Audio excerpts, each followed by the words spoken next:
மல்லி கர்ப்பமா இருக்கிறாங்க அப்படிங்கிற ஒரு ஹாப்பி நியூஸ இப்போ டாக்டர் சொல்லவுமே, நாகு பயங்கர சந்தோஷத்துல இருந்துட்டுருக்காங்க. ஆனா மல்லியோட முகத்துல அந்த சந்தோஷம் இருக்குது அப்படின்னு சொன்னா ரொம்பவே அதிர்ச்சி ஆகுறாங்க. இத பார்த்து டாக்டருமே கேட்குறாங்க, "என்னாச்சும்மா ஒரு பொண்ணு கன்சீவா இருக்கிறாங்க அப்படின்னு சொன்னா அவ்ளோ சந்தோஷப்படுவாங்க. நீ ஏன் இப்படி இருக்கிற?" அப்படிங்கிற மாரி கேட்கிறப்ப, அவங்க ஃபேமிலில நெறைய பிரச்சனை இருக்குது அப்படிங்கிற மாரி சொல்லிட்டு இருக்கிறாங்க. என்னதான் பிரச்சனை இருந்தது அப்படின்னு சொன்னாலுமே கர்ப்பமா இருக்கிறப்ப இப்படி கவலைப்படக்கூடாது. அது குழந்தையுமே பாதிக்கும் அப்படிங்கிற மாரி சொல்றாங்க. இப்ப நாகுவுமே அதான் சொல்லிட்டு இருக்கிறாங்க. வயித்துல இருக்கிறது தம்பி பாப்பா தான் அப்படிங்கிற மாரி சொல்லிட்டு இருக்கிறப்ப, "எப்படி அண்ணி அப்படிலாம் சொல்றீங்க?" அப்படிங்கிற மாரி மல்லி கேட்குறாங்க. அதான் வெண்பா இருக்கிறாளா, வெண்பா தம்பி பாப்பா வேணும்னு தானே கேட்குறா. ஒரு பொண்ணு, ஒரு பையன் இருந்தா வீடு நல்லா இருக்கும் அப்படிங்கிற மாரி சொல்லிட்டு இருக்கிறாங்க. இருந்தாலுமே மல்லியால இந்த சந்தோஷத்தை ஏத்துக்கவே முடியல. வெண்பா இல்லாத இந்த சமயத்துல நான் கர்ப்பமா இருக்கிறேன் அப்படின்னு சொன்னா, அவர் நிச்சயமா சந்தோஷப்பட மாட்டாரு. நேத்தே வரைக்குமே மல்லி மல்லின்னு சொல்லி என் மேல உயிரா இருந்த விஜய், இன்னைக்கு யாரோ மாரி போறாரே அப்படிங்கிற மாரி சொல்றாங்க.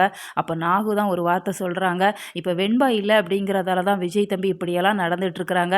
இன்னும் 1, 2 நாள்ல நிச்சயமா வெண்பா கிடைச்சிருவா. அதுக்கப்புறம் பாருங்க நீங்க ஃபேமிலியா அவ்வளோ சந்தோஷமா இருப்பீங்க அப்படிங்கிற மாரி நாகு சொல்றாங்க. இதத்தான் நம்மளுமே சொல்லிட்டு இருக்கிறோம். நிச்சயமா வெண்பா கிடைச்சிட்டாங்க அப்படின்னு சொன்னா, இங்க இருக்கிற எல்லா பிரச்சனைகளுமே தீர்வாயிரும். அதன் பிறகு மல்லி கர்ப்பமா இருக்கிறாங்க அப்படிங்கிற விஷயத்த சொன்னாங்க அப்படின்னு சொன்னா, விஜய் ஒரு பக்கம், வெண்பா ஒரு பக்கம் மல்லிய தாங்கு தாங்குன்னு தாங்குவாங்க.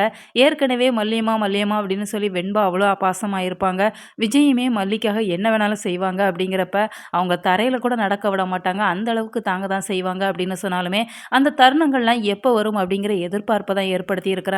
ஏன்னா வெண்பாவ காணாம விஜயுமே தெரு தெருவா அலைஞ்சிட்டு இருக்கிறாங்க. ஏன்னா அவங்க விளம்பரம் குடுத்துருக்காங்க அப்படிங்கிறதெல்லாம் ஒவ்வொருத்தங்களா கால் பண்ணி அங்க இருக்கிறாங்க, இங்க இருக்கிறாங்க அப்படிங்கிற மாரி தவறான இன்ஃபர்மேஷன்ஸ் குடுக்குறாங்க. அதனால விஜயுமே பயங்கர டயர்டா இருக்கிறாங்க. இந்த சூழ்நிலையில மல்லிகிட்ட அவங்க பேசுறது கூட இல்ல அப்படிங்கிறதால, மல்லி அமைதியா தான் இருக்கிறாங்க.